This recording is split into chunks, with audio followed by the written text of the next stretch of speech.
मेरा नमस्कार सभी को। तो फिर कैसे हैं? सब अच्छे होंगे और एन्जॉय कर रहे होंगे। पेपर आपके बिल्कुल सर पे ही हैं, है ना? 24 तारीख को आपका एग्ज़ाम है और उसके बाद 30 को है और बहुत सारे एग्ज़ाम आपके लाइन अप हैं ऐसे ही, है ना? तो बस आपने मेहनत करनी है और लगे रहो। मॉक टेस्ट आपने दबा के लगाने हैं, है ना? जितने भी मॉक टेस्ट हो सकें वो आपने लगा लेने हैं, क्योंकि मॉक टेस्ट में मिक्स क्वेश्चन की प्रैक्टिस होती है और मिक्स क्वेश्चन की आपको प्रैक्टिस इसलिए ज़रूरी है क्योंकि पेपर में मिक्स क्वेश्चन ही आएँगे, है ना? अगर मिक्स क्वेश्चन की प्रैक्टिस आपकी अच्छी होगी ना, तो एग्ज़ाम में आपको प्रॉब्लम बिल्कुल नहीं आएगी, चाहे वो मैथ है, चाहे वो रीज़निंग है ना? अच्छा, जिस भी बंदे को मैथ और रीज़निंग के कॉन्सेप्ट क्लियर है, उसका कॉन्फिडेंस बहुत ही हाई लेवल का होगा, है ना? जिसके भी मैथ और रीज़निंग के कॉन्सेप्ट अच्छे हैं, उसका जो कॉन्फिडेंस है वो हाई लेवल का होता है। तो मैं भी कोशिश कर रहा हूँ कि आपको आज आपको 2 वीडियो दूँगा, है ना? एक तो ये वीडियो कि इसके बाद भी आपको मिलेगी रेगुलर वीडियो, है ना? तो अब आपको 2-2 क्लास मिलेंगी रोज़ और एक कोशिश करूँगा मैं जो भी आपके टॉपिक ज़्यादा पूछे जा रहे हैं एग्जाम में वो आपको मैं पहले दे दूं, ठीक है? तो आपको 2 क्लास मिलनी है, ठीक है? तो चलो, हमने लास्ट क्लास में डिविजिबिलिटी रूल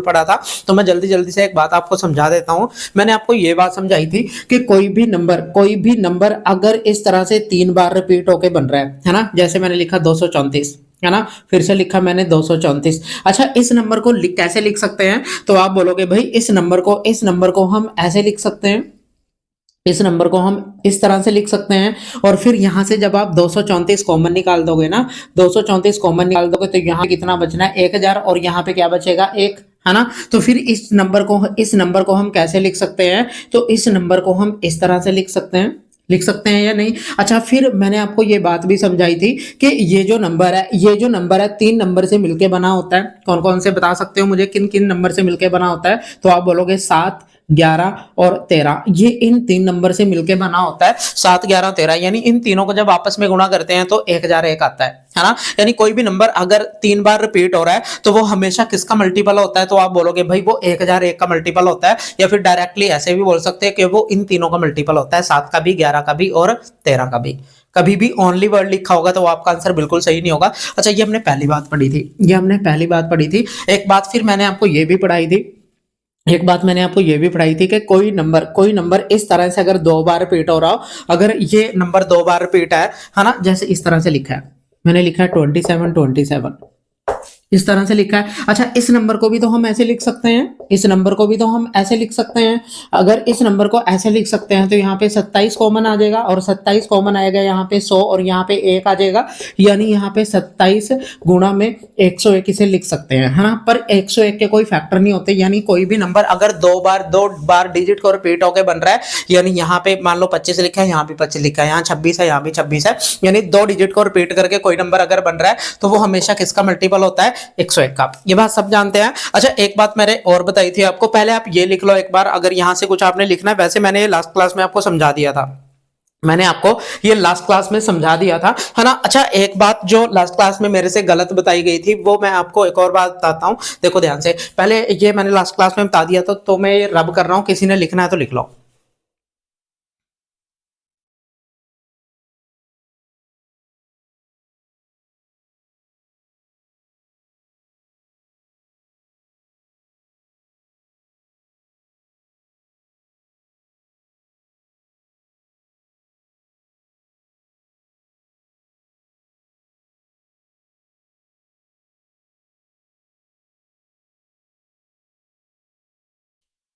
अच्छा, देखो ध्यान से, मैं आपको ये बात समझा रहा था, मैं आपको लास्ट क्लास में ये बात समझा रहा था कि कोई भी नंबर अगर इस तरह से लिखा है, कोई भी नंबर यानी 3 बार डिजिट को रिपीट करके, यानी इस तरह से मान लो लिखा हो,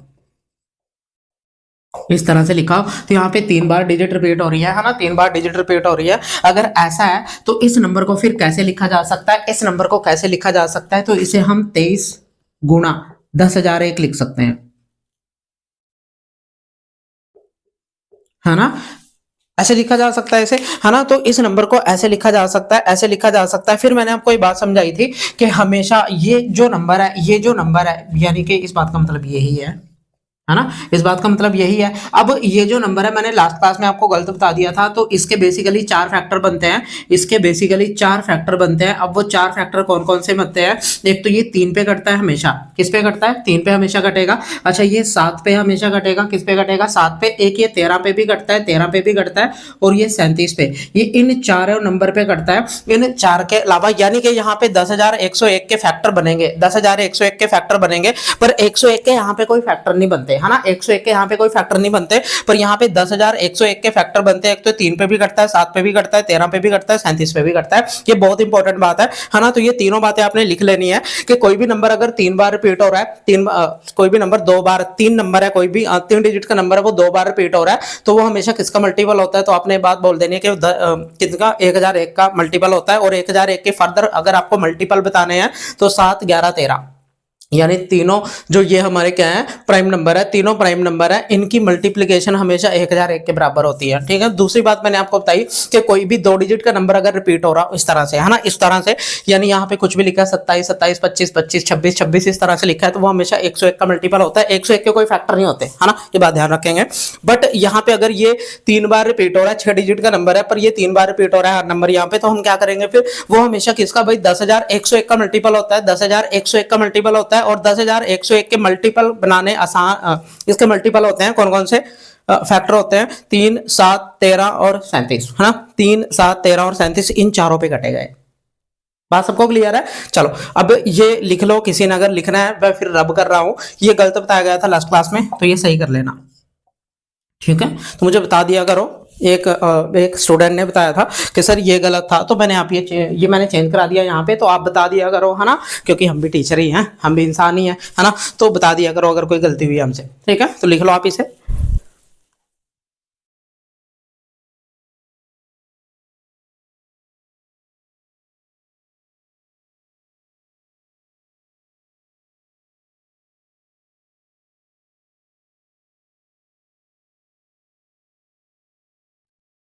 अच्छा देखो, पहला क्वेश्चन देखेंगे। पहले क्वेश्चन में लिखा है कि भाई 4 डिजिट का कोई नंबर है, 4 डिजिट का कोई नंबर है, और वो 2 डिजिट को रिपीट करके बन रहा है, 2 डिजिट को 2 टाइम रिपीट करके बन रहा है, यानी इस तरह से लिखा होगा, इस तरह से लिखा होगा। तो वो किससे हमेशा डिविजिबल होता है? किससे वो डिविजिबल होता है? तो ये बात हम जानते हैं कि भाई कोई भी नंबर मान लो, मैंने इस तरह का नंबर कोई भी मान लिया, ये नंबर हमेशा किससे डिविजिबल होगा? जानते हैं किससे डिविजिबल होगा ये? तो आप बोलोगे भाई ये नंबर किससे डिविजिबल होता है? 101 से, है ना। अभी बताया मैंने आपको किससे डिविजिबल होता है? 101 से, है ना। क्योंकि इस नंबर को हम कैसे लिख सकते हैं? इस नंबर को हम कैसे लिख सकते हैं? तो इस नंबर को इस तरह से लिखा जा सकता है। 30 यहाँ से कॉमन निकाल लेंगे, यहाँ पे 100 बचेगा, यहाँ पे 1 बचेगा, और ये हमेशा ही किसका मल्टीपल होगा फिर? 101 का। 101 का हमेशा ही मल्टीपल होगा। कोई भी नंबर अगर 2 बार डिजिट को रिपीट करके बनाया होगा तो हमारा आंसर क्या हो जाएगा? ये। अगर ये आपको कॉन्सेप्ट पता है तो आप कर लोगे, अदरवाइज फिर सोल्व करना पड़ेगा इस तरह से कोई भी नंबर मान के, है ना।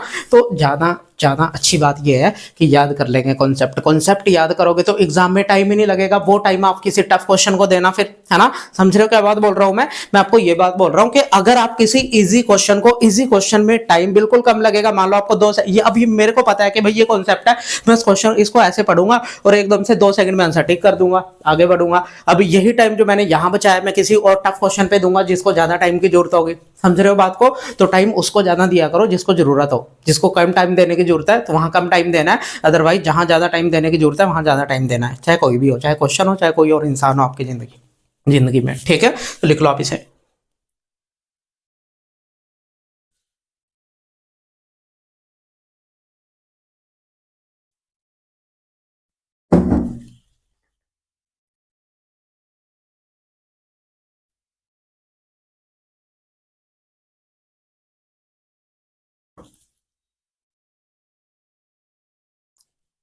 अच्छा देखो, अगला क्वेश्चन है। अच्छा ये क्वेश्चन ज्यादातर बच्चे गलत टिक करेंगे। मुझे आप बताओ कि भाई ये है कि कोई 6 डिजिट नंबर है और वो 2 डिजिट को ना 3 बार रिपीट करने पे हो रहा है ना, 3 बार रिपीट करने पे हो रहा है, यानी 2 डिजिट का कोई नंबर है और उसे 3 बार रिपीट इस तरह से किया गया है। तो ये नंबर किससे डिविजिबल होगा? क्या ये ओनली 37 से डिविजिबल होगा? क्या ये ओनली 13 से? देखो, ओनली वाले कभी भी ऑप्शन दिए होते हैं ना, वो ज्यादातर केस में 99% वो गलत होते हैं, है ना। तो हम ये बात जानते हैं कि इस इस नंबर में तो चारों के चार नंबर ही आ रहे हैं, इस नंबर में तो चारों के चार नंबर आ रहे हैं, ये भी ये भी ये भी, तो इसका आंसर ये होगा ना। तो ज्यादा अप्रोप्रिएट आंसर क्या है, ये भी है। हालांकि ये भी सही है, पर क्योंकि ओनली वर्ड यहाँ पे लिखा है, ओनली ज्यादातर चाहे रीजनिंग में चाहे मैथ में लगा होगा, तो वहां पे हमेशा मैक्सिमम टाइम यानी 99% क्वेश्चन गलत होते हैं, कभी भी ओनली लिखा होता है। तो इस नंबर में तो ये चारों के चार नंबर रिपीट है ना, तो इस वजह से आपका आंसर क्या आना है फिर 10,101 है ना, 10,101। तो ये नंबर यानी इस नंबर को इस तरह से लिखा जा सकता है, इस नंबर को इस तरह से लिखा जा सकता है, गुणा करके देख लो यही आएगा।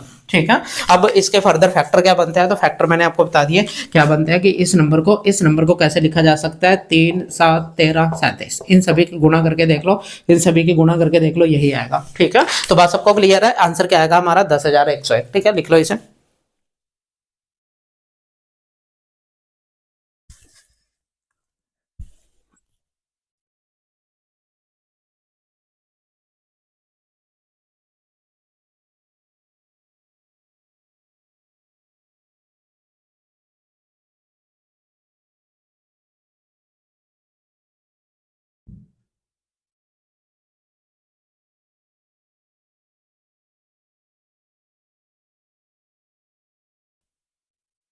अच्छा प्यारे बच्चों, अगला क्वेश्चन, क्वेश्चन नंबर थर्ड है। क्वेश्चन नंबर थर्ड में लिखा है कि ये जो नंबर है ये डिविजिबल बाय 3 है, तो कितनी वैल्यू पॉसिबल है यहाँ पे x की कितनी वैल्यू पॉसिबल है। तो आपने कोई भी नंबर दिया होगा ना, इस तरह से काफी बड़ा नंबर दिया होगा, तो आपने उसको पहले तो यहाँ पे लिख लेना है, इसको इस तरह से लिख लेंगे। अच्छा मुझे एक बात बताओ, तीन का डिविजिबिलिटी रूल क्या कहता है, तीन का डिविजिबिलिटी रूल ये कहता है भाई कि तीन का डिविजिबिलिटी रूल कैसे निकालते हैं, हम डिजिट को जोड़ के पर हम ये बात भी जानते हैं कि जिनका डिजिटल सम 9 बन रहा होगा वो हम काट देंगे क्योंकि 9 से जो बेसिकली डिजिटल सम है वो 9 का क्या होता है, रिमाइंडर ही होता है 9 से डिवाइड करने पे, है ना। तो इसलिए हम 9 को यहाँ से काट देते हैं, इन दोनों का सम भी 9 बन रहा होगा, है ना, इन दोनों का सम भी 9 बन रहा है, देख लो चाहे। अच्छा इन दोनों का सम भी 9 बन रहा है, तो इसका मतलब सब कुछ कट पिट गया, तो हमारा x बचा। अब यानी x ही 3 का मल्टीपल होना चाहिए, x ही 3 का मल्टीपल होना चाहिए, तो x क्या क्या हो सकता है, x 0 हो सकता है, x 3 हो सकता है, x 6 हो सकता है, x 9 हो सकता है, दो डिजिट का नंबर तो होगा नहीं आगे, है ना। तो फिर कितनी वैल्यू पॉसिबल है, कितनी वैल्यू पॉसिबल है, तो आप बोलोगे 4 वैल्यू पॉसिबल है। ज्यादातर लोग जीरो को काउंट नहीं करेंगे, तो आंसर वहां पे 3 टिक करके आएंगे, तो पर ये बात गलत है, जीरो को भी काउंट करेंगे क्योंकि जीरो सबसे डिविजिबल होता है, जीरो सबसे डिविजिबल होता है एक्सेप्ट जीरो। ठीक है, तो ये बात ध्यान रखेंगे, तो आंसर क्या आएगा फिर 4। बात सबको क्लियर है। तो बस इस तरह से आपको क्वेश्चन दिए जाते हैं एग्जाम में, पर वहां पे ज्यादातर आप वहां तो आपको लगेगा कि भाई मैं श्योर हूं कि मेरा क्वेश्चन गलत है, सही है, आप ज्यादातर यही बोलोगे घर पे आगे कि हमारा क्वेश्चन सही है, पर जब आप ये आंसर की देखोगे और वहां पे 4 ऑप्शन आपका सही दिखेगा, फिर आप बोलोगे भाई ये तो गलती होगी हमसे, ये तो एग्जामिनर की गलती है, तो फिर आप उसे फिर चैलेंज करोगे, है ना, चैलेंज करोगे, 100 रुपए या 1000 रुपए, पता नहीं 500 रुपए कितने लेते हैं पर क्वेश्चन का, है ना। तो इसलिए मैं आपको बोल रहा हूँ कि भाई पहले ही अच्छे से तैयारी करके जाओ, ताकि आपको डाउट ही ना रहे किसी क्वेश्चन में, है ना। रिवीजन का यही फायदा है, क्लास देखने का यही फायदा होता है ना। तो लिख लो आप इसे।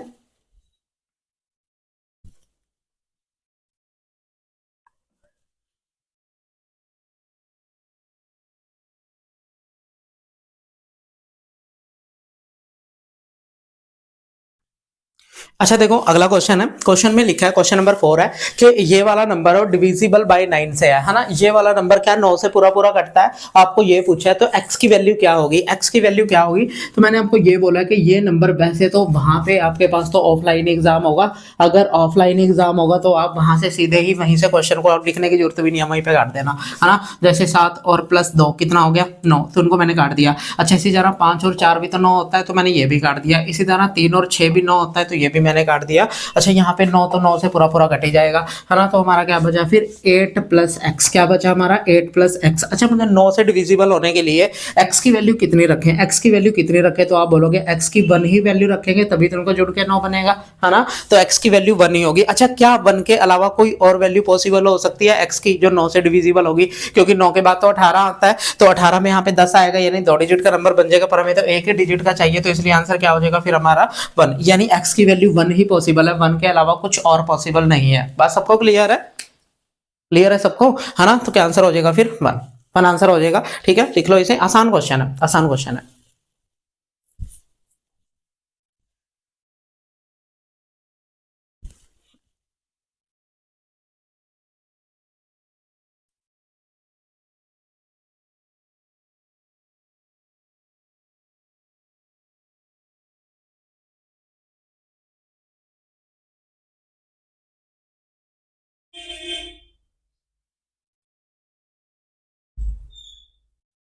अच्छा देखो क्वेश्चन नंबर 5 है। क्वेश्चन नंबर 5 में लिखा है कि इफ अ नंबर, आपको ये नंबर दिया हुआ है और यहाँ ये बोला है कि अगर ये नंबर 11 से डिविजिबल हो तो x की क्या वैल्यू रखेंगे हम, x की क्या वैल्यू रखेंगे। पहले तो आप इसे क्या करो, पहले तो आप इसे क्या करो, एज इट इज लिख लो, है ना। एज इट इज मैंने आपको लिख दिया यहाँ पे इस नंबर को,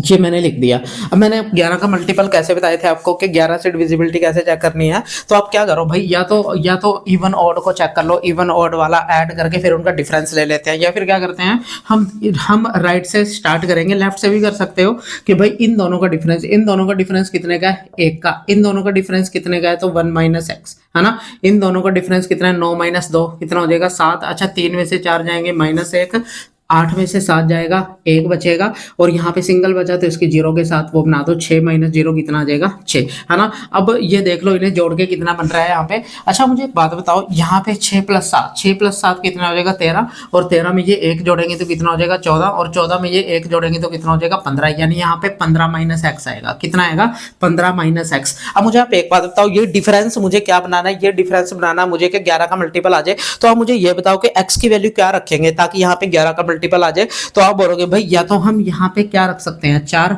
या तो 4 रख सकते हैं यहाँ पे, या फिर 15 रख सकते हैं यहाँ पे। 2 डिजिट का नंबर तो अलाउड ही नहीं है क्योंकि ये सिंगल डिजिट ही है ना, सिंगल डिजिट ही है। तो मुझे एक बात बताओ, यहाँ पे फिर क्या होगा, 15 तो नहीं आएगा क्योंकि 15 माइनस 15 जीरो बन जाता है, जीरो सबसे डिविजिबल है, 11 से भी होगा, है ना। तो फिर 15 माइनस 4 कितना होता है, 11, यानी 11 से डिविजिबल आ जाएगा, तो एक्स की वैल्यू 4 ही पॉसिबल होगी, तो इसलिए क्या आंसर है फिर 4, है ना। तो आंसर क्या आ जाएगा, 4। आसान है चेक करना, है ना, लिख लो इसे।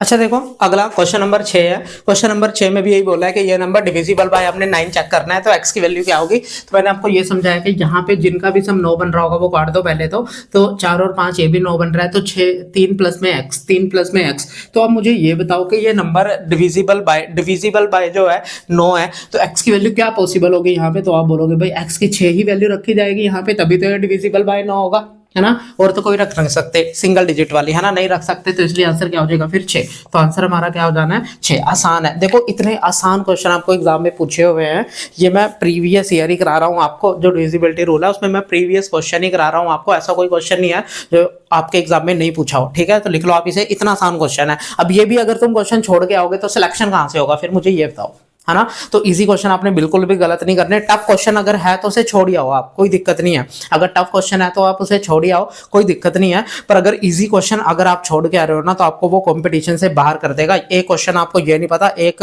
50,000 बच्चों से आपको पीछे कर देगा एक क्वेश्चन अगर आप गलत करिए आए, ठीक है। तो ये बात ध्यान रखेंगे, लिख लो आप इसे।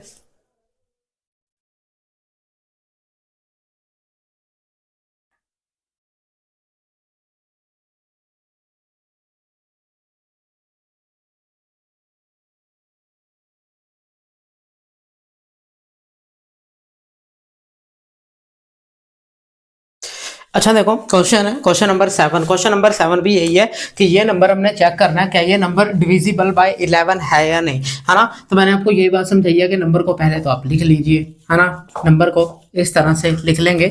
अच्छा फिर क्या करते हैं, इसमें से हम माइनस करना स्टार्ट करेंगे, जैसे 8 में से x को माइनस करेंगे तो 8 माइनस एक्स आएगा, 7 में से 0 को माइनस करेंगे 7 आएगा, 3 में से 8 को माइनस करेंगे तो माइनस के 5 आएगा, 4 में से 0 माइनस करेंगे तो कितना आ जाना है 4। इतनी बात सबको क्लियर है, इतनी बात सबको क्लियर है ना। अब देखो फिर क्या करेंगे, आप इन सभी को जोड़ दो फिर, है ना। तो जोड़ेंगे कितना आएगा, अच्छा इसमें जब आप इसको जोड़ोगे तो कितना आएगा, माइनस का 1, माइनस के 1 में जब आप 7 जोड़ोगे।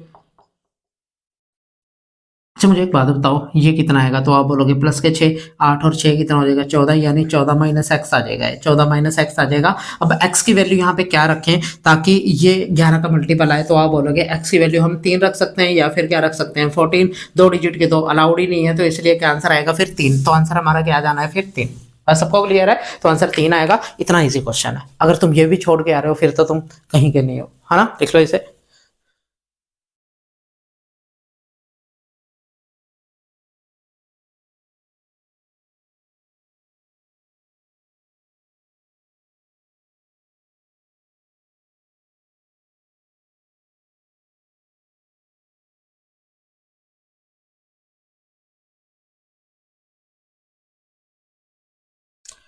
तो भाई देखेंगे क्वेश्चन नंबर 8। क्वेश्चन नंबर 8 में लिखा है कि ये नंबर जो है ये एग्जैक्टली डिविजिबल है 7, 11, 13 से। 7, 11, 13 से एग्जैक्टली डिविजिबल है। अच्छा, बात हम जानते हैं कि ये इन तीनों नंबर से अगर एग्जैक्टली डिविजिबल है तो ये किस फॉर्म का होगा। तो आप बोलोगे भाई ये नंबर फिर 3 बार रिपीट, ये नंबर 2 बार रिपीट हो रहा होगा, यानी आगे भी हमारा फिर कितना रहा होगा, 823 ही रहा होगा, 823 ही रहा होगा। अच्छा, दो आपको दे रखा है वहां पे पी और क्यू। पी की जगह 8 है और क्यू की जगह कितने हैं, 3 है ना।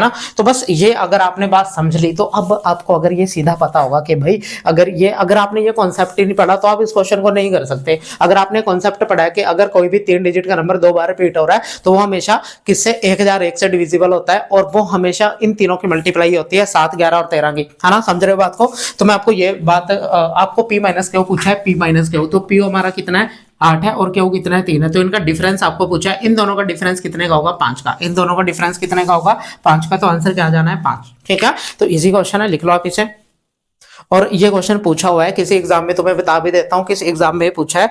ये एसएससी सीजीएल, ये एसएससी सीजीएल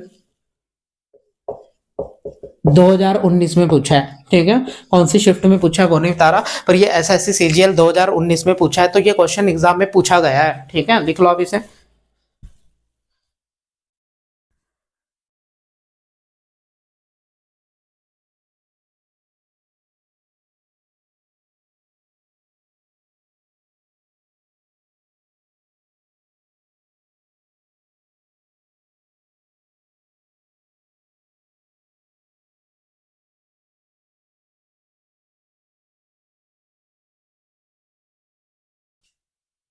अच्छा देखो, क्वेश्चन नंबर 9 है, ये भी सेम है कि 6 डिजिट का कोई नंबर है, वो इस तरह से दिया हुआ है आपको, है ना। तो अब वो 7, 11, 13 से डिविजिबल है, तो वो इस आपने x plus Z divide by Y इसकी वैल्यू बतानी है। तो बात हम जानते हैं कि भाई अगर 6 डिजिट का कोई नंबर 7, 11, 13 से डिविजिबल है तो इसका मतलब ये डिजिट भी फिर यही रहे होंगे 5, 4, 7। इसका मतलब x की वैल्यू 5 है, x की वैल्यू कितनी है, 5, और z की वैल्यू 7 है, और डिवाइड बाय y, y की वैल्यू कितनी है, 4। तो कितना आंसर आ जाएगा, 5 + 7 12, और 12/4 कितना आ जाएगा फिर 3। ठीक है, तो हमारा आंसर कितना आ जाना है, 3। तो 3 आंसर आ जाएगा। तो बस इतना सा क्वेश्चन है, इतना सा क्वेश्चन है, बस आंसर 3 आ जाएगा। ठीक है, लिख लो इसे।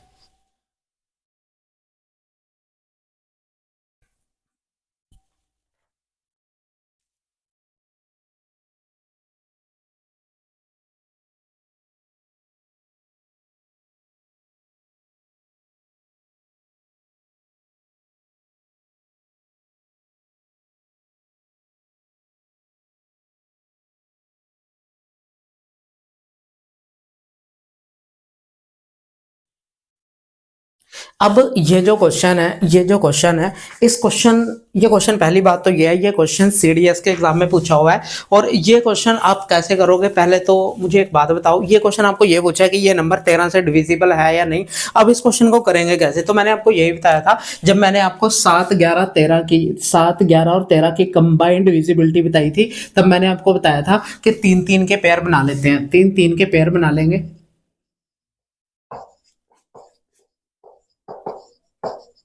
आपने 3-3 के पेयर बना लेने हैं, तो मैंने 3-3 के पेयर यहाँ पे बना दिए, मैंने 3-3 के पेयर यहाँ पे इस तरह से बना दिए, इस तरह से मैंने बना दिए। तो यहाँ पे नहीं बचा तो यहाँ 0 के साथ इसका पेयर बना दो, है ना। तो हम क्या करते हैं, जैसे ये 3-3 के पेयर है तो इनका डिफरेंस इस तरह से लो, इस तरह से इनका डिफरेंस लेंगे। आप इस तरह से भी डिफरेंस ले सकते हैं, है ना, कोई दिक्कत नहीं है। तो मैंने इस तरह से डिफरेंस लेना है। तो भाई देखेंगे फिर क्या करेंगे, अच्छा आएगा तो माइनस का बात हम जानते हैं, जब ये छोटा है ये बड़ा है तो छोटे में से बड़ा घटाते हैं तो माइनस का आता है। तो करेंगे -9 में 7 जाएगा तो कितना बचेगा, फिर 2 बचेगा। अच्छा 15 में से 8 जाएगा, 7 बचेगा। अच्छा यहाँ 6 में से 3 जाएगा, 3, तो 372 आएगा। इसी तरह इसमें से जब आप इसको घटाओगे ना, इसमें से जब आप इसको घटाओगे तो कितना आना है, मुझे एक बात बताओ कितना आएगा। हाँ जी बता सकते हो। तो आप मुझे एक बात बताओ, इस 830 को, इस सॉरी 830p को, 83p को, इसको हम इस तरह से लिख सकते हैं या नहीं। इस चीज को ऐसे लिखा जा सकता है क्योंकि इस p को इसमें जोड़ोगे तो 0 की जगह ये p ही आ जाना है, तो 83p ही आएगा। तो 83p को हम इस तरह से लिख सकते हैं या नहीं। अब इसमें से हम इसे माइनस कर देंगे, 830 में से हम किसे माइनस कर देंगे, फिर 132 को माइनस करेंगे, 132 को माइनस करेंगे, है ना। तो मुझे एक बात बताओ कितना आएगा। तो आप बोलोगे भाई 10 में से 2 माइनस करेंगे तो कितना आएगा, 8 आएगा। अच्छा 12 में से 3 माइनस करेंगे तो कितना आएगा, 9 आएगा। 7 में से 1 माइनस करेंगे तो कितना आएगा, 6, यानी 698 प्लस के पी, प्लस के पी आएगा। अच्छा यहाँ पे देखो इस 4 में से 0 को माइनस करोगे तो यहाँ पे प्लस का 4 ही आएगा, प्लस के 4 आएगा। अच्छा वहाँ पे माइनस के 372 है, यहाँ पे माइनस के 372 है। तो आप मुझे बताओ ये आएगा कितना, ये कितना आएगा फिर मुझे बता दो। अच्छा इन दोनों को जब आप जोड़ोगे तो ये 702 बन जाएगा। कितना बनेगा, 702, है ना। और यहाँ पे माइनस के 372 है, 372 है, और ये प्लस का पी है, तो मैंने एज इट इज लिख दिया प्लस का पी। अच्छा मुझे बताओ ये कितना आएगा, माइनस करके, माइनस करके देखते हैं कितना आएगा। अच्छा देखो 2 में से 2 जाएगा तो कितना बचेगा, यहाँ पे 0 बचना है लास्ट में, है ना। अच्छा 10 में से 7 जाएगा तो कितना बचेगा, 3। अच्छा यहाँ पे 6 में से 3 जाएगा तो 3 आएगा, आएगा या नहीं। और प्लस के पी है, प्लस का पी है। इतनी बात सबको क्लियर है। अब मुझे एक बात बताओ, ये बेसिकली 3 3 पी ही है, इसको बस अलग अलग लिखा हुआ है। अब मुझे एक बात बताओ, मुझे 13 से देखना है, 13 से देखना है कि 13 से डिविजिबल होगा या नहीं। तो अब मुझे एक बात बताओ, 13 दूनी 26, 13 दूनी 26, तो 26 माइनस करेंगे यहाँ पे तो कितना बचेगा, 7, 7 जीरो, यहाँ पे 7 जीरो आएगा।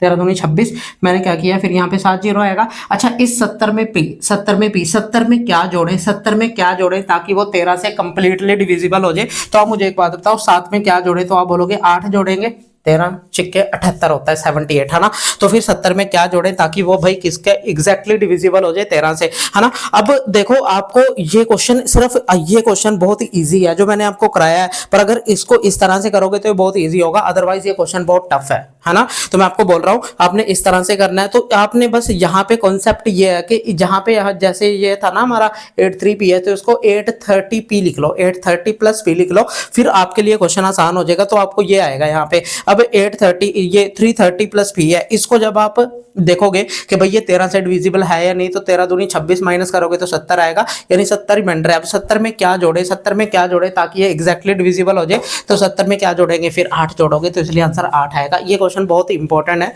इस पे मैं स्टार भी डाल रहा हूँ, ठीक है। ये क्वेश्चन बहुत इंपॉर्टेंट है, इसलिए इस पे मैं स्टार डाल रहा हूँ। तो आज की क्लास को, ये क्लास को मैं इतना ही रखता हूँ। इसमें मैंने आपको इजी क्वेश्चन कराए हैं, डिविजिबिलिटी रूल के इजी क्वेश्चन कराए हैं। इसके बाद इस एक क्लास आपको और मिलनी है, अभी मिलेगी थोड़ी देर में ही, है ना। तो एक क्लास आपको और मिलेगी, और उसमें क्वेश्चन थोड़े हाई लेवल के होंगे, है ना। उसमें भी इतने क्वेश्चन होंगे 10 12, तो आपका डिविजिबिलिटी कंप्लीट हो जाएगा। और ये ऐसा नहीं है कि सिर्फ इसी चैप्टर में आपको ये मैंने इस पे क्वेश्चन कराए हैं। अब जरूरी नहीं है कि भाई आपको इसमें इस बेस पे जो क्वेश्चन है वो आपको अलग चैप्टर जैसे उसमें एलसीएम एससीएफ पे मिल जाएंगे, आपको टाइम एंड वर्क में मिल जाएंगे। तो बेसिकली डिविजिबिलिटी रूल कराने का मतलब ये होता है कि इस पे बेस क्वेश्चन किसी भी चैप्टर में आपको मिल सकते हैं, ठीक है। तो इस पे 10 क्वेश्चन और आपको कराऊंगा, वो थोड़े हाई लेवल के होंगे, ठीक है। तो इसके बाद आपको वही क्लास मिलेगी, है ना। तो बस जब तक आप ये कंप्लीट करिए, और आपने पढ़ना है ध्यान से, और एग्जाम है आपका 24 तारीख को, है ना। आपने बस एग्जाम को आग लगा देनी है जो भी होगा, है ना।